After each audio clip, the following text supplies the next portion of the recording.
Hello friends, welcome back to channel. Friends, APSC 2025 అనగా IP EAMCET 2025కి సంబంధించినటువంటి MPC స్ట్రీమ్కి సంబంధించినటువంటి విషయం చూసుకున్నట్లయితే ఈరోజు మనకి ఎంసెట్ అనగా మనకి 26th మే సెకండ్ షిఫ్ట్కి సంబంధించినటువంటి ఎగ్జామ్ యొక్క పేపర్ అనాలిసిస్ చూసుకున్నట్లయితే మనకి మ్యాథ్స్ ఎలా వచ్చింది, ఫిజిక్స్ ఎలా వచ్చింది, కెమిస్ట్రీ ఎలా వచ్చిందో ఒకసారి చూద్దాం ఫ్రెండ్స్. అంతకంటే ముందు ఇంకెవరైతే మన ఛానల్కి సబ్స్క్రైబ్ చేసుకోలేదు, ప్లీజ్ సబ్స్క్రైబ్ అయితే చేసుకోండి. ఎందుకు అంటే మనకి అప్కమింగ్లో మనకి రేపటితో అయితే 27th మేతో మనకి ఎంసెట్ యొక్క పూర్తిగా ఎగ్జామ్స్ అయితే ఈ ఇయర్కి సంబంధించిన ఎగ్జామ్స్ అయితే కంప్లీట్ అయిపోతాయి. నెక్స్ట్ వచ్చేసి కౌన్సిలింగ్ యొక్క అప్డేట్స్ వస్తూ ఉంటాయి. కాబట్టి మీ యొక్క ర్యాంక్కి ఏ కాలేజ్లో సీట్ వస్తుంది, ఏ బ్రాంచ్లో సీట్ వస్తుంది, ఏ కాలేజ్లో మీకు సీట్ కావాలి, మీకు నచ్చినటువంటి సిటీ ఏది, అవన్నీ అయితే వివరాలు మనం ఫర్దర్గా చూసుకుందాం అనమాట. ఫర్ దట్ ప్లీజ్ సబ్స్క్రైబ్ అయితే చేసుకొని పక్కన బెల్ ఐకాన్ ఆలోచనలు పెట్టుకోండి.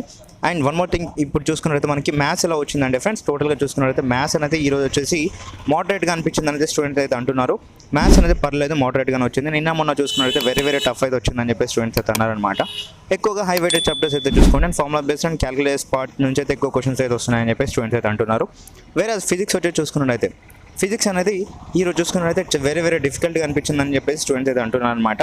సో డిఫికల్టీ అనేది ఫిజిక్స్లో ఎప్పటికీ మనం ఊహించదగిందే, ఎందుకంటే ఎక్కువగా పేపర్ వచ్చేసి ఫిజిక్స్లో టఫ్ అడుగుతారు కాబట్టి ఈ విధంగా అయితే అడుగుతున్నారు. సో మోడరేట్గా మ్యాథ్స్ అనిపించింది కాబట్టి ఫిజిక్స్ అయితే వెరీ టఫ్ అయితే అడుగుతున్నారు అనమాట. హై వెయిటెడ్ చాప్టర్ నుంచి అయితే ఎక్కువ క్వశ్చన్స్ అయితే అడుగుతున్నారు, like oscillations and thermodynamics, semiconductors and అలాగే laws of motion a plane and ఇట్లాంటి క్వశ్చన్స్, ఇట్లాంటి చాప్టర్స్ నుంచి అయితే హై వెయిటెడ్ చాప్టర్ నుంచి అయితే ఎక్కువ క్వశ్చన్స్ అయితే అడుగుతున్నారు ఇన్ ఫిజిక్స్లో చూసుకున్నట్టయితే. అదేవిధంగా కెమిస్ట్రీలో చూసుకున్నట్టయితే కెమిస్ట్రీ అనేది ఇప్పుడు వచ్చేసి మోడరేట్గా అనిపించింది అయితే స్టూడెంట్స్ అయితే అంటున్నారు. ఎందుకంటే కెమిస్ట్రీ కూడా పోతూ అయితే వెరీ టఫ్గా అడుగుతున్నారు. కొన్ని క్వశ్చన్స్ వచ్చేసి సాల్వ్ చేయలేకపోయామని చెప్పి స్టూడెంట్స్ అయితే అంటున్నారు.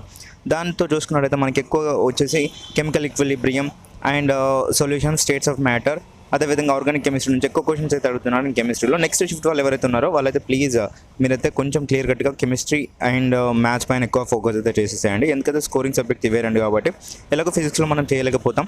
అందుకొరకు scoring subjects maths and chemistry కాబట్టి please focus on these subjects అనమాట. ఎందుకంటే మీకు ఉన్నటువంటి టార్గెట్ వచ్చేసి జస్ట్ క్వాలిఫై అవ్వడమే కాదు, 80 to 100 మార్క్స్ వచ్చాయంటే మీ యొక్క ర్యాంక్ వచ్చేసి 10,000 బిలో అయితే వస్తుంది అనమాట. అంటే మీరు కోరుకున్నటువంటి బ్రాంచ్లో కావచ్చు, మీరు కోరుకున్నటువంటి కాలేజ్లో కావచ్చు సీట్స్ అయితే రానికైతే ఎక్కువ ఆస్కారం అయితే ఉంది ఫ్రెండ్స్. ఓకేనా? Thank you.